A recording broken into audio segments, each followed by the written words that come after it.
hello and welcome to another episode of All Things Real Estate. And as always, I am your host, Kyle Seyboth with Century 21 Real Estate, and we serve Rhode Island, Massachusetts, and Connecticut, helping people buy and sell. But one thing that we do not do, and we don't do it for a reason, I want to stay in my lane.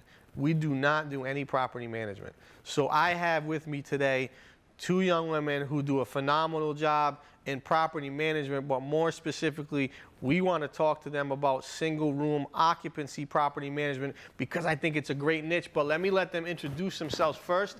And I have who, please? Hello, my name is Eva, and I'm co-owner of Phoenix Property Management Group, LLC, out of Brockton, Mass. Excellent. Yep. I'm Valencia Jacobs Brown, and I am the co-owner of Phoenix Property Management Group as well. Co-owners. Yes. So to me, that says there's only two of you. Yes. Is there a third? Is there a silent partner? Did you guys just start it yourselves? Nope. Just us two. We started ourselves. So it's you two. You guys started yourself. When did you establish this?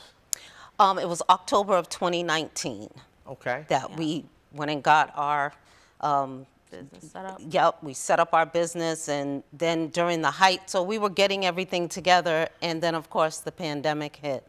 So we took that time to build our company, to our website, to get all of that good stuff together. So we were ready to launch in, what was it, March of 2020? Yeah. That we, And then it was. So that then was the really, pandemic hit. Yeah. You launched right through the pandemic. we did, Yeah, we we did. did, and we figured if we could survive that, That, we then you could could survive survive anything. anything. That's Yep. right. So let me ask you a question, because this is actually really good. So we got two things that are interesting here. Number one, as a new business, what was the biggest challenges you had?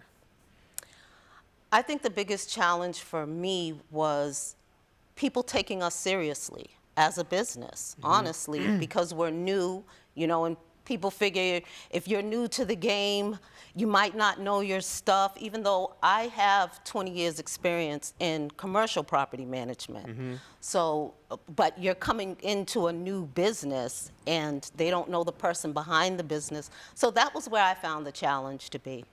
So that's a big challenge, right? So I think new, definitely credibility and validity, like getting credibility in front of people is really hard.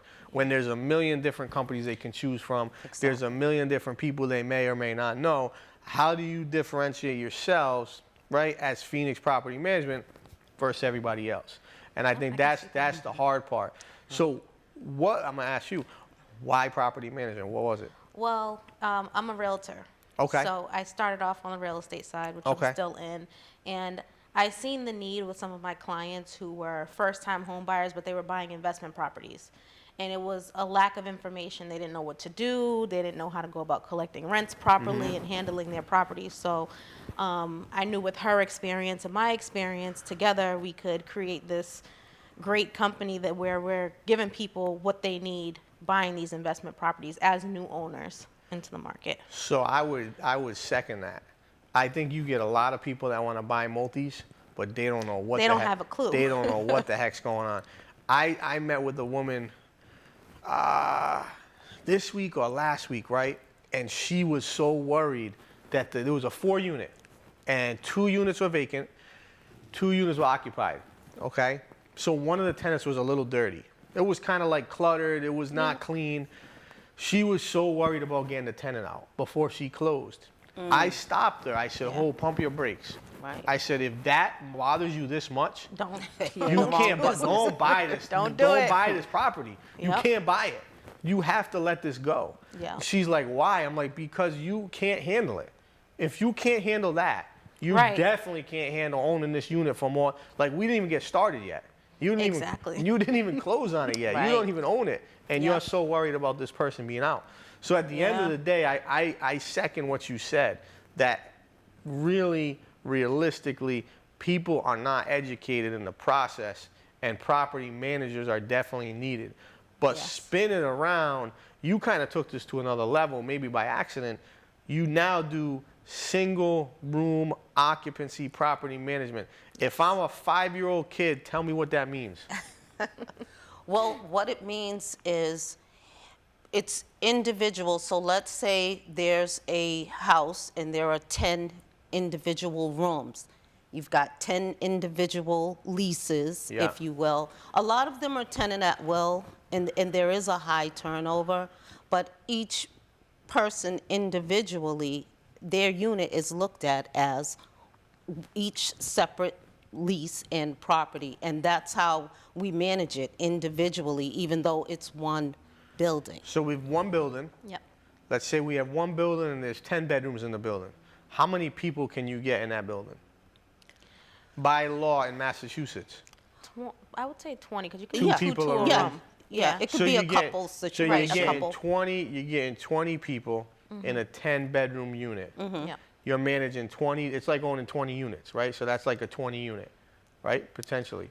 Well, we look at it, if there's two individuals in one unit, we're looking at that one unit. Oh, that's one. Right, So that's you one. count Correct. 2 people in one as one. Correct. So it's 10. Yes. So it's 10 units. Okay. Yep. Now, are these sober houses? Are these No, they're just single-room occupancies. regular, just regular just rooming regular. houses? Yeah, rooming now, house, yes. we do realize that there are a lot of single-room occupancies that are sober houses. Ton of 'em. Yeah, well, I came across that just on a list that I was given. But the one we manage, and I think that's why the demand is so high, because there are more sober houses, single-room occupancy sober houses, than there are just regular single-room occupancies. So I think that's why Yeah. the demand is so high with us. Yeah, because I think for people, right, so they hear that. I know what comes to my head is like sober house. That's what it is, right? It's a sober house, you know, and obviously with that, there's good, there's bad, there's things that are going to go on, whatever. Restrictions. There's restrictions. But if you can find, I can see why the demand's so high, because there's not many single room occupancy regular people houses. Right. Just regular, run of the mill, I just need a room. Right. Exactly. So going forward, right, I think there's a huge need for that. I think you're seeing more and more people do that. I think you're going to see more. I personally believe that the economy, even though it's so great right now, obviously what goes up must come down. Yeah. And when things start to come down, you guys should be positioned well for more and more of those properties. And it's a good practice for you right now. It is. To kind of get used to it. Because the important thing to remember is with 1 to 4s, you're not dealing with a commercial property. Right. So there's different things that apply as far as commercial, like the sprinkler systems, fire alarm systems. There's a difference when you're dealing with a single room occupancy that has more than 4 units. How about this? So I've heard this, and you guys will know the answer. So I rent a room from you. Yeah. I don't pay you. You're paying weekly? Is that how they're paying? No, they pay monthly. Oh, they're monthly. Yeah, So a lot of weekly's them an are- option, but most of the tenants are So paying let's monthly. say I'm weekly.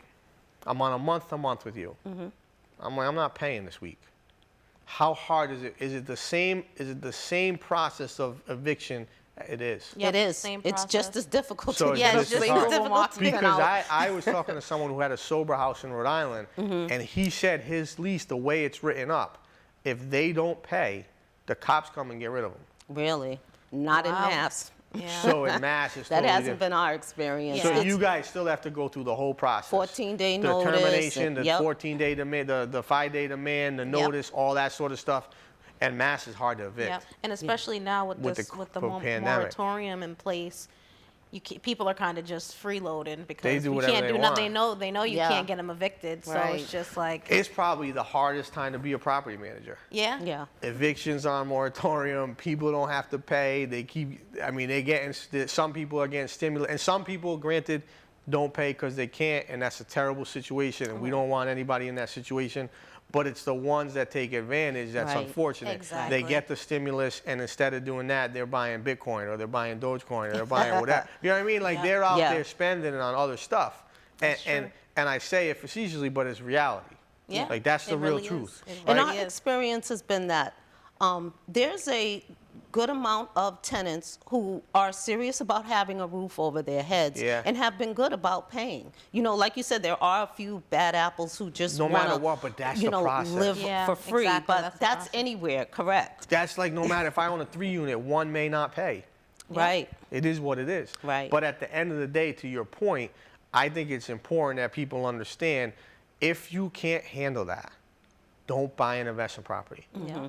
If you can't hear us really clear. Yes. If you cannot handle someone not paying, if you cannot handle someone wear and tearing your property, right? Like in any sort of way, if there's any damage done, you should not buy a multifamily. And if you have one, you should sell it. Right. That's the reality. And if you do have one and you don't want to deal with it, you should call a property management Correct. company. Let Correct. us help you. And that's how people can still own investment property. Right. And what I call that is mailbox money. They're not actually Right. going there. They're not doing anything. It's mailbox money that's getting sent out. Right. Yeah. Right? Yes. So, guys, I want to thank you so much. You guys have been awesome. It's Thank great you. to see a new company, and I wish you guys nothing but the best. Thank you. And I think pound that niche. That single Yeah. room occupancy, pound the heck out of that niche. You guys will crush it. Keep it up. Thank guys, you. We'll see you Thanks all for next having week. us. Thank you guys so much.